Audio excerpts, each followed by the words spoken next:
রাধা রাধা বন্ধুরা, আজকে কিন্তু আমি সব কিছু নিয়ে চলে গেছিলাম রুমাদের বাড়িতে, কারণ পিসি বলেছিল আজকে এই ছোট্ট গোপালগুলোদের অঙ্গরাগ করিয়ে দিতে।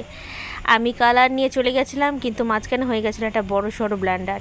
এই যে তুলিটা দেখতে পাচ্ছ, এটা না জানি কে খেয়ে নিয়েছিল। আমার মাথায় হাত, এই যে তুলিটা ছাড়া আমি কি করে কি করব। তারপরে ভগবান রাধারানীর অশেষ কৃপা যে আমার অন্তত শেষ রক্ষা হয়েছে। আমি বলেছি পরে আরও সুন্দর করে দেবো, যেহেতু মনসা পুজোর আগে আবার একবার অঙ্গরাগ হয় ওদের, সেই কারণে শুধু পিসির আর দিদিরটা আমি যত সম্ভব ভালো করার চেষ্টা করেছি। এই যে দেখো এরকম হয়েছে। আমার তুলিটা যে কেন এরকম হলো, আমার কান্না পেয়ে গেছে দেখে এই তুলিটার অবস্থা এইরকম। তো তোমাদের দেখালাম, তোমাদের সাথে শেয়ার করলাম।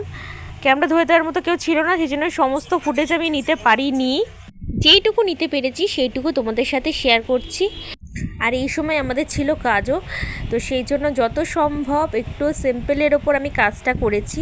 তোমাদের কেমন লাগলো অবশ্যই কিন্তু কমেন্ট করে জানাতে ভুলো না। ভালো লেগে থাকলে অবশ্যই এটা লাইক করে দিও, আর কমেন্ট করে জানিও কেমন লেগেছে। সাবস্ক্রাইব করে কিন্তু পাশে থেকো।